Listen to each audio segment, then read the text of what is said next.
আসসালামু আলাইকুম। দাওয়াত ও তাবলীগ হইতে পড়া হইতেছে হাদিস শরীফ। 99 উম্মুল মুমিনিন হযরত আয়েশা রাদিয়াল্লাহু আনহা আরজ করিলেন যে, ইয়া রাসূলুল্লাহ, আপনার উপর উহুদের দিনের চাইতেও কি কঠিন কোনো দিন উদ্ভূত হইয়াছে?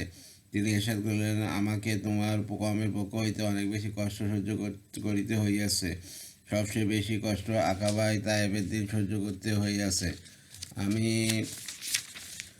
তাইবাসীদের সর্দার ইবনে আবদে ইয়ালেল ইবনে আবদে কুলালের সম্মুখে নিজেকে পেশ করিলাম যে, আমার প্রতি ঈমান আনয়ন করো এবং আমার সাহায্য করো। আমাকে তোমাদের এখানে থাকিয়া স্বাধীনভাবে দাওয়াতের কাজ করিতে দাও।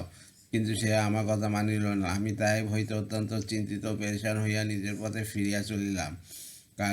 কারণে সাবিলিপ নামক স্থান পৌঁছার পর আমার চিন্তা ও পেরেশানি কিছুটা কম হইল। তখন মাথা উঠিয়া দেখিলাম যে একটি মেঘখণ্ড আমার উপর ছায়া করিয়া আছে। আমি গভীরভাবে লক্ষ্য করিয়া দেখিলাম যে উহাতে হযরত জিবরাইল আলাইহিস সালাম আছেন। তিনি আমাকে ডাকিলেন এবং আরজ করিলেন যে, আল্লাহ তাআলা আপনার সহিত আপনার কওমের কথাবার্তা শুনিয়াছেন, তাদের জবাবও শুনিয়াছেন, আর পাহাড়ের দায়িত্ব নিযুক্ত ফেরেশতাকে আপনার নিকট পাঠাইয়াছেন।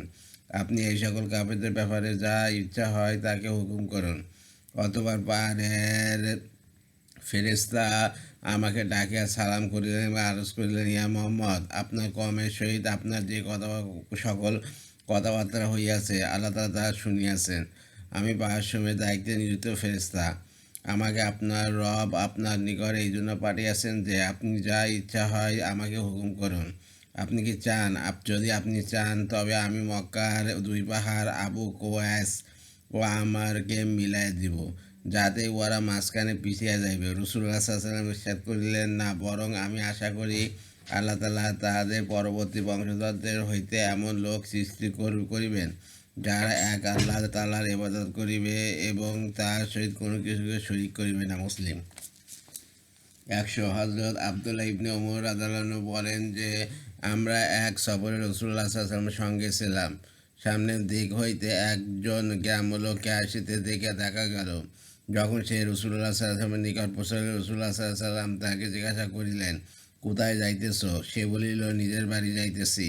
রাসূলুল্লাহ সাল্লাল্লাহু আলাইহি ওয়াসাল্লাম ইরশাদ করিলেন, তুমি কি কোনো ভালো কথা চাও কি? সে বলিল, ভালো কথাটা কি? তিনি ইরশাদ করিলেন, তুমি কালেমা শাহাদাত পড়িয়া লও। লোকটি বলিল, আপনি যে কথা বলিতেছেন উহার ব্যাপারে সাক্ষী কে আছে? তিনি ইরশাদ করেন, এই গাছটি সাক্ষী। সুতরাং রাসূলুল্লাহ সাল্লাল্লাহু আলাইহি ওয়াসাল্লাম ওই গাছটিকে ডাকিলেন, যা নিম্নভূমির এক প্রান্তে ছিল। সেই গাছটি জমিনকে বিদীর্ণ করিয়া তার সম্মুখে আসিয়া দাঁড়াইয়া গেল। তিনি উহার নিকট 3 বার সাক্ষী তলব করিলেন। গাছটি 3 বার সাক্ষ্য দিল যে রাসূলুল্লাহ সাল্লাল্লাহু আলাইহি ওয়াসাল্লাম যা বলিতেছেন উহা সত্য। অথবা গাছটি নিজের জায়গায় ফিরিয়া গেল। এই সব কিছু দেখিয়া গ্রাম্য লোকটি বড় আশ্চর্যিত হইল এবং নিজের কওমের নিকট ফিরিয়া যাওয়ার সময় রাসূলুল্লাহ সাল্লাল্লাহু আলাইহি ওয়াসাল্লামের নিকট আরজ করিল যে, যদি আমার কওমের লোকেরা আমার কথা মানিয়া লয় তবে আমি তাহাদের সবাইকে আপনার নিকট লইয়া আসিব, না হয় আমি নিজে আপনার নিকট ফিরিয়া আসিব এবং আপনার সঙ্গে থাকিব। তারপরে 101। হযরত সাহল ইবনে সাদ রাদিয়াল্লাহু আনহু বর্ণনা করেন যে, খয়বারের যুদ্ধে তিনি রাসূলুল্লাহ সাল্লাল্লাহু আলাইহি ওয়াসাল্লাম হযরত আলী রাদিয়াল্লাহু তাআলা আনহুকে ইরশাদ করিলেন, তুমি শান্তভাবে চলিতে থাকো, অবশেষে খাইবারবাসীদের ময়দানে ছাউনি ফেলিবে অথবা তাদেরকে ইসলামের প্রতি দাওয়াত দিবে। আল্লাহ তাআলা যে সকল হক তাদের উপর রইয়াছে উহা তাদেরকে বলিবে। আল্লাহ তাআলার কসম, তোমার দ্বারা আল্লাহ তাআলা যদি এক ব্যক্তিকে হেদায়েত করেন তবে উহা তোমার জন্য লাল উষ্টপাল পাওয়া অপেক্ষা উত্তম হইবে। মুসলিম। ফায়দা: আরবদের মধ্যে লাল বর্ণের উট অধিক মূল্যবান সম্পদ মনে করা হইত। 102। হযরত আব্দুল্লাহ ইবনে আমর রাদিয়াল্লাহু আনহু বলেন, রাসূলুল্লাহ সাল্লাল্লাহু আলাইহি ওয়াসাল্লাম ইরশাদ করিয়াছেন, আমার পক্ষ হইতে পৌঁছাইয়া দাও, যদি একটি আয়াত হয়। বুখারী। ফায়দা: হাদিসের অর্থ হইল যে সম্ভব দিনের কথা পৌঁছানো চাই, কেননা তুমি যে কথা অন্যের নিকট পৌঁছাইতেছ, যদিও উহা খুবই সংক্ষিপ্ত, কিন্তু উহা দ্বারা হইতে পারে কেউ হেদায়েত পাইয়া যাইবে, আর তুমিও সওয়াব পাইবে এবং অসংখ্য নেকির ভাগী হইবে। মুজাহিরে হক। 103। হযরত আব্দুর রহমান ইবনে আয়েস রাদিয়াল্লাহু আনহু বলেন যে, রাসূলুল্লাহ সাল্লাল্লাহু আলাইহি ওয়াসাল্লাম যখন কোনো লস্কর রওনা করিতেন তখন তাহাদেরকে বলিতেন, লোকদের সহিত উলট পয়দা করো এবং তাদেরকে আপন করো, তাদের সহিত নম্র ব্যবহার করো। যতক্ষণ পর্যন্ত তাদের দাওয়াত না দাও, তাদের উপর হামলা করিও না। কেননা পৃথিবীতে যত কাঁচা পাকা ঘর রইয়াছে, অর্থাৎ যত শহর ও গ্রাম রইয়াছে, উহার অধিবাসীদেরকে তুমি যদি মুসলমান বানিয়া আমার নিকট লইয়া আসো, তবে উহা আমার নিকট ইহার চেয়ে বেশি প্রিয় যে তুমি তাদের পুরুষদের হত্যা করো এবং তাদের মহিলাদেরকে আমার নিকট বাদী বানিয়া লইয়া আসো। 104 হযরত ইবনে আব্বাস রাদিয়াল্লাহু বলেন, রাসূলুল্লাহ সাল্লাল্লাহু আলাইহি ওয়াসাল্লাম ইরশাদ করিয়াছেন, তোমরা আজ আমার নিকট হইতে দ্বীনের কথা শুনিতেছ, কাল তোমাদের নিকট হইতে দ্বীনের কথা শোনা হইবে, অথবা ওই সকল লোকদের নিকট হইতে দ্বীনের কথা শোনা হইবে যারা তোমাদের নিকট হইতে দ্বীনের কথা শুনিয়াছিল। সুতরাং তোমরা খুব মনোযোগ সহকারে শোনো এবং উহাকে তোমাদের পরবর্তীদের নিকট পৌঁছাও, তারপর তারা তাদের পরবর্তীদের নিকট পৌঁছাইবে, আর এই ধারাবাহিকতা চলতে থাকে। আবু দাউদ।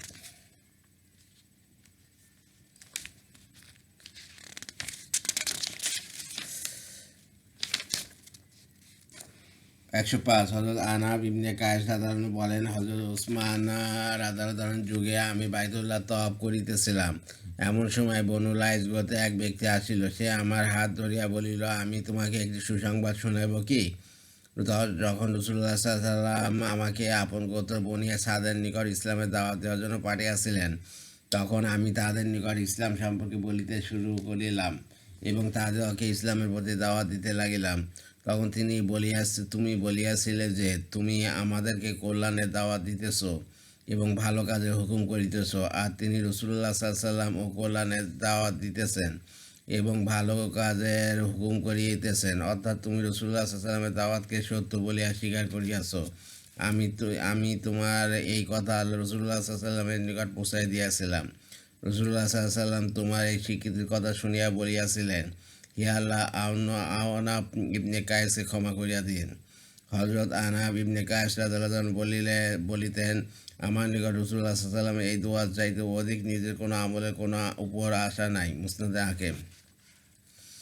106 হযরত আনাস রাদিয়াল্লাহু আনহু বলেন, রাসূলুল্লাহ সাল্লাল্লাহু আলাইহি ওয়াসাল্লাম এক সাহাবীকে মুশরিকদের সর্দারের মধ্য হইতে কোনো এক সর্দারের নিকট আল্লাহ তাআলার দিকে দাওয়াত দেওয়ার জন্য পাঠাইলেন। সুতরাং তিনি তাকে যাইয়া দাওয়াত দিলেন।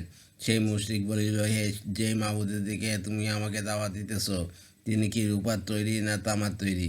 মুশরিকের এই কথা রাসূলুল্লাহ সাল্লাল্লাহু আলাইহি ওয়াসাল্লামের প্রেরিত প্রতিনিধির নিকট অত অপছন্দনীয় মনে হইল। তিনি রাসূলুল্লাহ সাল্লাল্লাহু আলাইহি ওয়াসাল্লামের নিকট আসিলেন, তাকে মুশরিকের শক্তি সম্পর্কে জানাইলেন। তিনি সাহাবীকে ইরশাদ করলেন, তুমি দ্বিতীয়বার যাইয়া উক্ত মুশরিককে দাওয়াত দাও। সুতরাং তিনি দ্বিতীয়বার যাইয়া দাওয়াত দিলেন। মুশরিক পুনরায় আগের মতো বলিল। উক্ত সাহাবী রাসূলুল্লাহ সাল্লাল্লাহু আলাইহি ওয়াসাল্লামের নিকট আসিলেন এবং মুশরিকের উক্তি সম্পর্কে জানাইলেন। রাসূলুল্লাহ সাল্লাল্লাহু আলাইহি ওয়াসাল্লাম পুনরায় ইরশাদ করিলেন, যাওয়া তাকে দাওয়াত দাও। সুতরাং সাহাবী দ্বিতীয়বার দাওয়াত দেওয়ার জন্য গেলেন। অতঃপর ফিরে আসা রাসূলুল্লাহ সাল্লাল্লাহু আলাইহি ওয়াসাল্লামকে জানাইলেন যে আল্লাহ তাআলা উক্ত মুশরিককে বজ্রপাত দ্বারা ধ্বংস করিয়া দিয়াছেন। রাসূলুল্লাহ সাল্লাল্লাহু আলাইহি ওয়াসাল্লাম প্রতিমধ্যে ছিলেন, তিনি এই ঘটনা সম্পর্কে জানিতেন না। তখন রাসূলুল্লাহ সাল্লাল্লাহু আলাইহি ওয়াসাল্লামের উপর আল্লাহ তাআলা এই ইরশাদ নাযিল হইল, এবং আল্লাহ তাআলা জমিনের দিকে বজ্রসমূহ প্রেরণ করেন অথবা যার উপর চায় নিক্ষেপ করেন, আর উহারা আল্লাহ তাআলা সম্পর্কে বিতর্ক করে। মুসনাদে আবু ইয়ালা।